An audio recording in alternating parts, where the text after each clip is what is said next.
For this first, this guy's almost hitting me. Hello. Leave that for the bloopers. Yeah, I gotta start all over. Hello, what's going on, guys? This is a new format that I'd like to try out. I realized yesterday that I spend a lot of time driving into the city for events, walkthroughs, networking events, what have you, and I figured I'd take advantage of that time to record some content.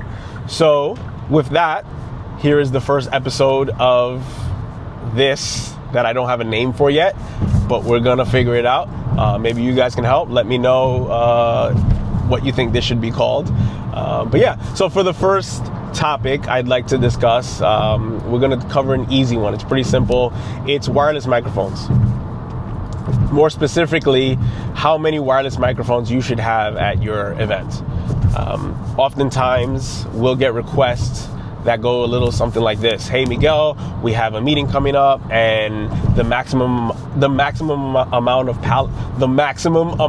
panelists are 8 at any given moment, and so I guess we need 8 microphones.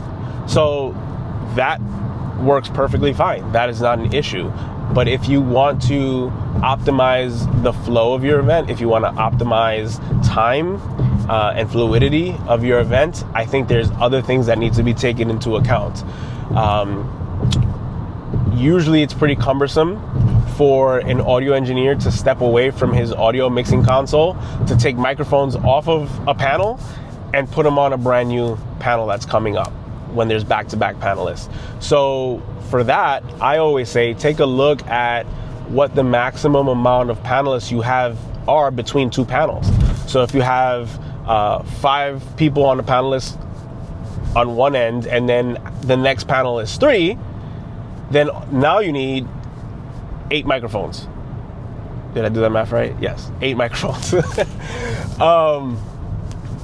So again, those 3 panelists can be in the back of the room getting mic'd up while the current 5 are in use.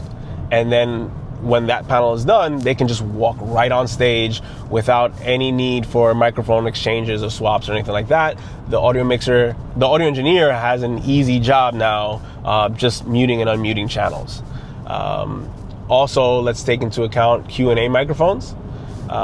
Typically, we'll get a request for 1 or 2 Q&A microphones in a small to medium-sized room. The larger the room, the more Q&A microphones you need. Also, the more microphone runners that you need, people to actually physically run those microphones around to the people who have questions. You can also put those microphones on a stand